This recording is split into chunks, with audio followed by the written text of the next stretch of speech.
Monsieur Gakité, les faits pour lesquels vous comparaissez devant ce tribunal vous avez déjà été notifiés. Oui. Et à la question de savoir si vous les reconnaissez, vous avez dit que vous ne reconnaissez pas. Oui. Vous avez la parole pour donner votre version des faits au tribunal. Merci, Monsieur le Président. Honorables assesseurs, de m'avoir autorisé à prendre la parole pour exprimer ma part de vérité par rapport à cet événement malheureux qui est venu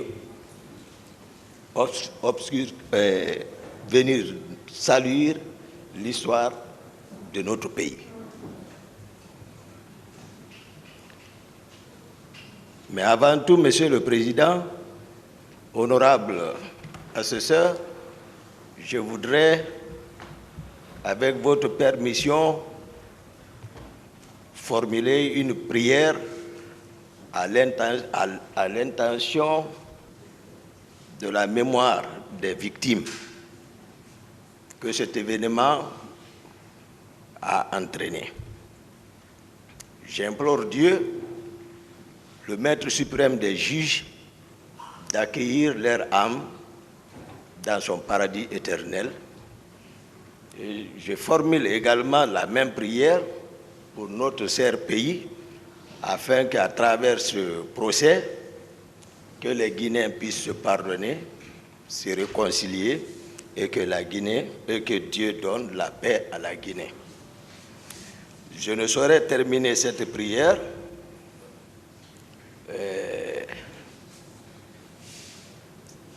sans penser également à votre honneur, honorable assesseur, qui m'ont permis de m'exprimer par rapport à ça, et également au jeune ministre de la Justice, garde des Sceaux, qui a tenu la promesse devant le peuple de Guinée et qui a tenu parole par la tenue de ce procès et par ricochet au président de la République, c'est-à-dire le président de la transition, qui en a fait une priorité sectorielle de sa politique, la tenue de ce procès. Avant de continuer, Monsieur le Président, honorable cher assesseur,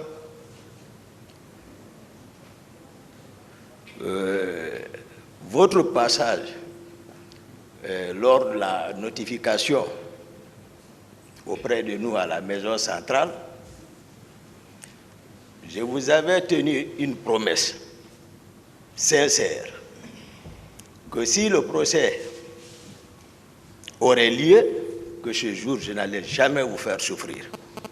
Et Dieu a fait que nous sommes présents dans ce cadre. Ce jour également, et cette promesse que je vous ai faite ne souffrira aucune ambiguïté pour le rayonnement de la vérité. Ce jour, j'ai voulu également évoquer mon état de santé. Vous m'avez également promis que tout allait être discuté ici. Mais déjà, je vous promets que cela n'entravera en aucun cas pour la poursuite des débats. Simplement, je le parle pour rassurer les avocats de la partie civile, parce qu'ils étaient inquiets, ils ont évoqué ici beaucoup de raisons par rapport à mon état de santé. Simplement, les rassurer et vous en parler afin que vous l'appréciez au moment opportun, voir comment je pourrais bénéficier d'un traitement adéquat. Mais je voulais leur dire que c'est une réalité de ce que je souffre. À l'époque, j'ai attiré l'attention du département et les autorités d'alors ont instruit le médecin-chef de l'hôpital Ignace Dine, Dr Awada, et qui, à son tour, a envoyé des chirurgiens pour venir m'évaluer. Ils sont venus dans ce cadre. Et à la suite de leur examen, ils ont conclu voilà, de ce qu'ils ont constaté, ils ont recommandé à une intervention chirurgicale. Donc je suis resté dans ce cadre. Maintenant, à chaque fois, je demandais, j'introduisais une requête à référer à la première instance de Dixine. Bon, il était question tout dernièrement à ce que le dossier soit actualisé. Et par rapport à ça, le médecin-chef, cette fois-ci, de la maison centrale, s'est intéressé, il a actualisé le dossier et il a même fait le choix transmis. Donc, lors du procès à référé ici, à la cour d'appel ici, le dossier était déjà là-bas. L'actuel ministre de la Justice également, tout récemment, a instruit les services de la santé de la maison centrale afin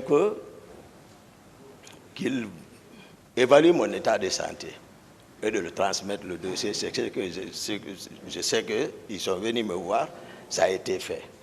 Donc simplement, je voulais rassurer tout le monde que les médecins n'ont pas menti et tous les commentaires également faits par mes avocats, c'était une réalité. C'est-à-dire la maladie dont je souffre, on n'a pas besoin d'être médecin pour le constater. Il suffit seulement de voir à l'œil nu, à vue d'œil, et puis on s'en rend compte vraiment que ça, c'est une pathologie. Mais voilà, Dieu le Tout-Puissant veille. Parce qu'il nous dit,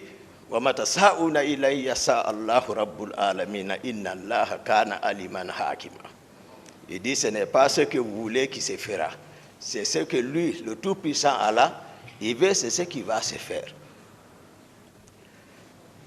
Monsieur le Président, honorable assesseur, j'ai suivi avec intérêt particulier et attention particulière l'ouverture des débats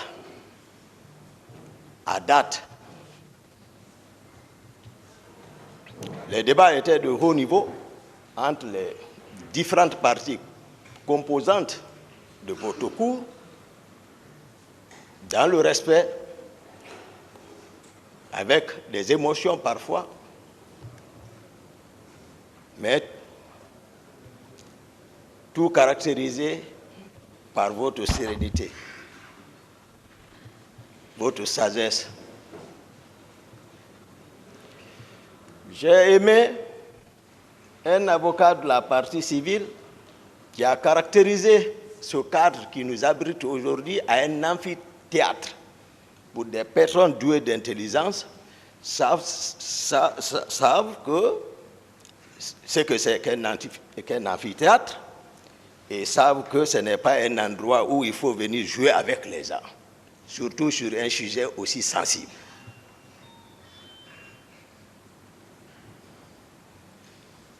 Donc, j'ai également observé les éminents avocats, ici, les grands babas, Maître Sampil est passé faire des observations qui m'ont profondément touché, ici, voilà, par rapport à l'une de leurs inquiétudes ici, et je pense que par votre sagesse, vous avez tout observé et vous avez pris note et les choses se sont bien résolues et puis le procès continue.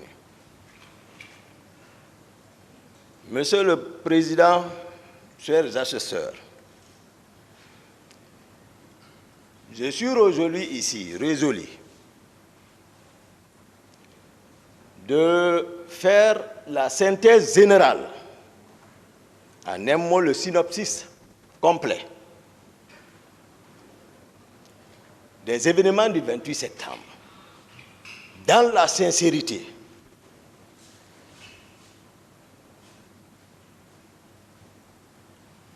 Nous sommes tous militaires ici, nous qui sommes devant vous, votre cour,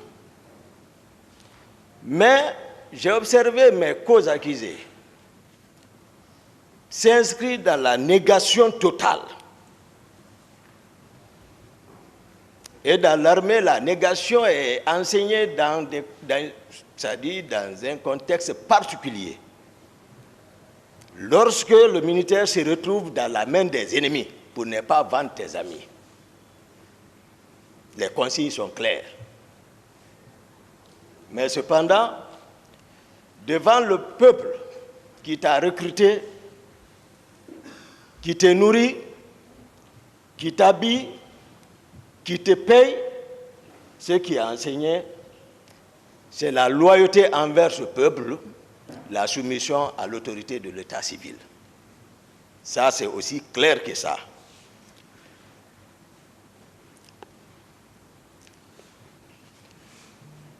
Malheureusement, pour certains d'eux, ils n'ont pas connu Toumba. Excusez-moi, président, si je peux m'appeler Toumba, parce que voilà. Ils n'ont pas connu Toumba. Mais ils oublient que Toumba est né ici, grandi devant les gens ici, qui le connaissent. Il a côtoyé des gens ici, il a fait toutes ses études ici, donc il n'a pas mal de promotion. C'est-à-dire, il se satisfait d'une simple conjecture quant à ce qui est vrai et ce qui ne le sera pas. Mais nous sommes devant l'histoire. Et pour gagner, il faut gagner cette histoire dans la sincérité. Pour permettre, j'ai vu mes amis qui veulent faire l'histoire comme un compte rendu à sens unique, Monsieur le Président, où tout le monde s'accorderait, c'est-à-dire à l'absence du témoin, tout le monde dira oui, oui, oui, oui, oui, oui.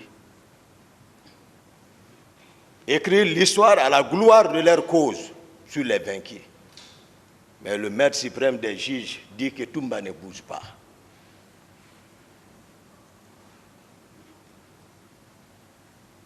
Toumba, il respecte. Toumba est un homme de parole. Mais Toumba n'a pas peur. Je n'ai peur que de tout-puissant Allah, qui m'a enseigné, il dit « Wa ma yashkuruna illa yasha Allahu huwa akhlu taqwa wa akhlu maghfira ». Et pour ça, il dit que cela n'est possible, c'est lorsque lui il veut. Et on ne doit craindre que lui seul.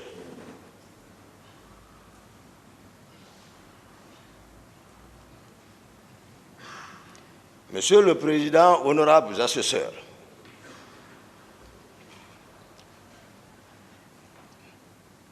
pour permettre à la Cour,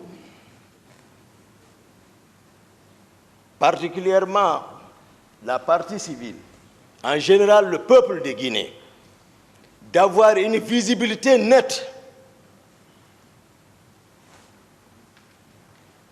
qui ne souffre d'aucune ambiguïté.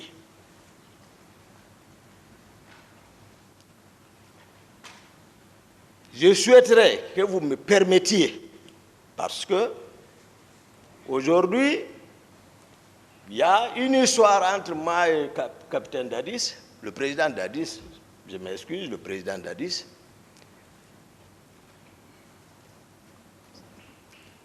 À un moment donné, c'est une question de pouvoir. Dieu nous a amenés jusqu'à un certain niveau de responsabilité. Je pense que ce peuple a besoin de connaître quelles sont mes relations avec le président Dadis, comment on s'est connus, parce que j'ai été trop caricaturé. J'ai été peint en noir. Le peuple saura qui est qui. Ensuite, comment est né le CNDD?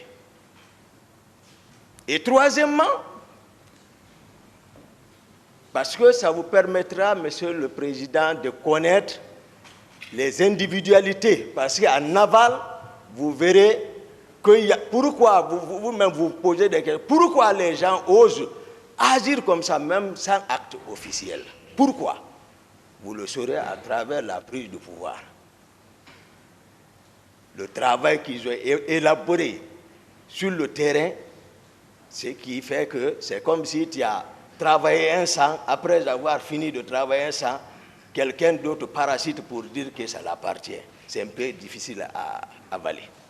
D'autres se reconnaissent là-bas. Donc, troisième point, parler de la structure du commandement à la présidence. Parce que je me suis rendu compte ici, d'autres qui sont passés ici, ils ne connaissent même pas la structure du commandement, de comment la présidence était organisée. Parce qu'ils sont venus d'ailleurs.